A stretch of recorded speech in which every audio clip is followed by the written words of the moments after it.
नमस्कार दोस्तों, मैं हूं ऋतिक बोथरा और आप देख रहे हैं हमारा अपना चैनल गरिमा बोथरा। दोस्तों, इस वीडियो में हम बात करने वाले हैं सुप्रीम कोर्ट से जो बड़ी अपडेट्स अभी आ रही है हमारे केस को लेकर के, जो यूजीसी के खिलाफ हमने दायर की थी।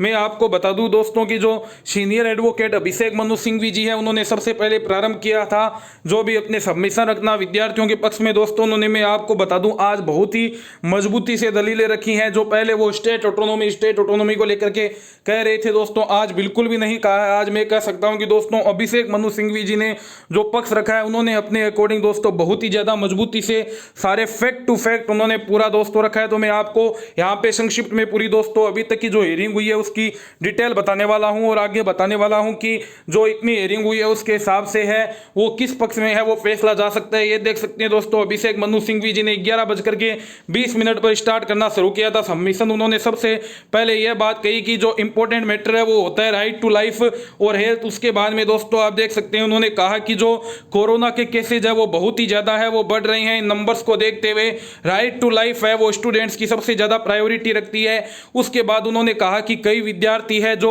अपने होम टाउन्स में जा चुके हैं, वो परीक्षाएं देने हैं, वो कहां से आएंगे। महाराष्ट्र में 10,000 है वो डेथ हो चुकी है इस समय।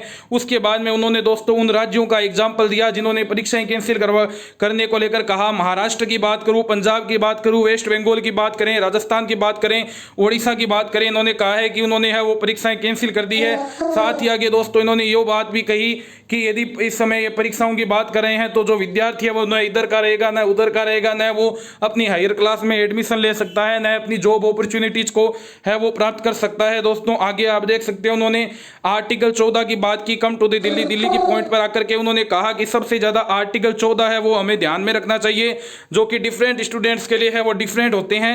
Exam must happen after teaching. उन्होंने कहा है कि जो परीक्षाएं हैं वो पढ़ाने के बाद में होनी चाहिए, लेकिन पढ़ाई ही जब नहीं करवाई गई तो है वो परीक्षाएं क्यों ली जा रही है। आगे दोस्तों आप देख सकते हैं सिंघवी जी ने है वो बेंच को ये इन्फॉर्म किया कि जो उन्होंने डिफरेंट स्टेट्स है उनकी सिचुएशन के बारे में बताया। आगे दोस्तों उन्होंने ये देख सकते हैं उन्होंने जो कानूनी पहलू है वो भी रखे। उन्होंने बताया कि जो मिनिस्ट्री ऑफ होम अफेयर्स और साथ ही साथ में एमएचआरडी है उन्होंने जो बातें कही थी उसके बारे में दोस्तों उन्होंने कहा, जिसमें बीच में मैं आपको बता दूं एक बार है वो उनको टोकने का प्रयास भी किया गया था तुषार मेहता जी के द्वारा, लेकिन वो दोस्तों लगातार है वो अपनी बात को रखते गए। उन्होंने जो डिजास्टर मैनेजमेंट एक्ट है उनके बारे में भी पूरी तरीके से है वो प्रकाश डाला और साथ में दोस्तों आगे कहा कि जो मिनिस्ट्री ऑफ होम अफेयर्स है वो पहले 5 महीनों से कह रहा है कि सभी शिक्षण संस्थान है वो बंद रहने चाहिए, लेकिन जुलाई में अचानक आता है और कहता है कि हम फाइनल ईयर के एग्जाम कराने को लेकर के है वो इंस्टीट्यूशंस को है वो खोल सकते हैं। ये बात दोस्तों कही गई है और आगे कहा है कि विद्यार्थियों को है वो खुले तरीके से मिनिस्ट्री ऑफ होम अफेयर्स के द्वारा धमकी दी जा रही है। आगे दोस्तों आप देख सकते हैं सिंघवी जी ने जो नेशनल डिजास्टर मैनेजमेंट एक्ट है उनकी भी बात मैं आपको बता दूं दोस्तों उन्होंने रखी है। उन्होंने कहा है कि एजुकेशन है वो भी कोई स्पेशल विशेष नहीं है, जिस प्रकार से दूसरे सब्जेक्ट है उसमें भी है वो एजुकेशन आती है। यदि हम नॉर्मल टाइम में, मैं आपको बता दूं कि बात करें कि नॉर्मल टाइम में है वो परीक्षाएं लेने के कोई भी खिलाफ नहीं है, लेकिन ये पेंडेमिक की सिचुएशन है, इस समय है वो परीक्षाएं है वो नहीं करवाई जानी चाहिए। उन्होंने आगे दोस्तों कहा है कि जो यूजीसी ने पहले सर्कुलर जारी किया था वो विद्यार्थियों की चिंता को दिखाता था, विद्यार्थियों के फिक्र को लेकर के उसने समाधान किए थे, लेकिन जो 6 जुलाई को उन्होंने नई गाइडलाइन जारी की है उसमें विद्यार्थियों के लिए उनके लिए बिल्कुल भी है वो सही नहीं है। ये तो वैसे बात करें साउथ पोल नॉर्थ पोल वाली सी बात इनके द्वारा है वो कर ली गई। ये बात दोस्तों मैं आपको बता दूं जो अभिषेक मनु सिंघवी जी है उनके द्वारा दोस्तों कही गई है। आगे दोस्तों और आप देख सकते हैं उन्होंने कहा कि यदि किसी पहले कक्षा के विद्यार्थी से भी यदि आप यह बात पूछते कि जो इस समय है वो क्या होना चाहिए, जब सारे राजनीति है वो न्यूट्रल है, पॉलिटिकल पार्टीज न्यूट्रल है, राज्य न्यूट्रल है, केवल सभी कोरोना वायरस की पेंडेमिक से निपटने का काम कर रहे हैं, तब यूजीसी के द्वारा ये जो डिसीजन लिया जाना बिल्कुल ही गलत है। आगे दोस्तों उन्होंने एक 2019 के अनसिटी दिल्ली बिज्जू रमेश और state of Kerala and Mohammed Harish के केस का उन्होंने एग्जाम्पल देकर भी विद्यार्थियों के पक्ष में है दोस्तों वो केस का रुख मोड़ने का है वो प्रयास किया। आगे दोस्तों उन्होंने, मैं आपको बता दूं, आर्टिकल 21 की बात की तो 301 के अधीन उसकी भी बात मैं आपको बता दूं अभिषेक मनु सिंघवी जी के द्वारा दोस्तों की गई।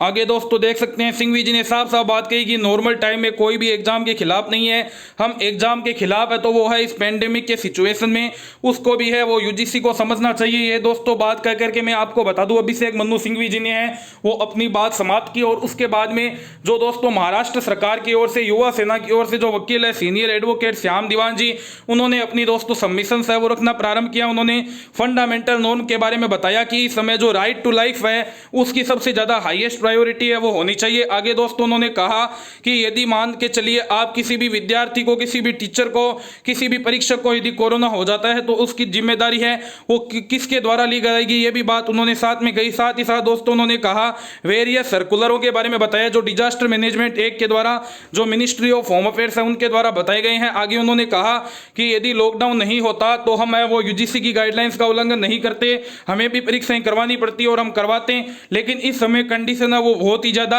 है वो गलत है। आगे दोस्तों उन्होंने ये बात भी कही है, आप देख सकते हैं guidelines issued by the central government is attached with panel for their infringement please note this doctor Singhvi has already indicated. यानी दोस्तों उन्होंने आगे बात की वो सेंट्रल गवर्नमेंट की जो उन्होंने वो असमर्थता जाहिर कर दी थी, पहले 5 महीने तक कोई भी सर्कुलर नहीं निकाला, बाद में सीधा सर्कुलर निकाला। उस बारे में कहा कि डॉक्टर अभिषेक मनु सिंघवी जी है वो इस बारे में पहले ही बता चुके हैं। आगे दोस्तों उन्होंने कहा कि मैं आपका इस बारे में भी है वो ध्यान आकर्षित करना चाहूंगा, guidelines are advisory in nature and each university में chart out its own plans to deal with over pandemic. दोस्तों ये देखिए हमारी बात को है वो उठाया गया है, जो हमने आपको परसों दोस्तों कर्नाटका हाई कोर्ट में यूजीसी काउंसिल के द्वारा वो बात कही गई थी और मैंने आपको बताया था कि इस बात को है वो उठाया जाना चाहिए। और आप देख सकते हैं श्याम दीवान जी तक दोस्तों वो हमारा वीडियो पहुंचा है, या कर्नाटक हाई कोर्ट की जो सुनवाई हुई है वो दोस्तों उनके पास में उनकी जो पहुंची है, ये आप देख सकते हैं। उन्होंने सीधा सीधा वो जो यूजीसी काउंसिल की ओर से पॉइंट बोला गया था, उन्होंने कहा है कि guidelines are advisory in nature and each university में chart out its own plans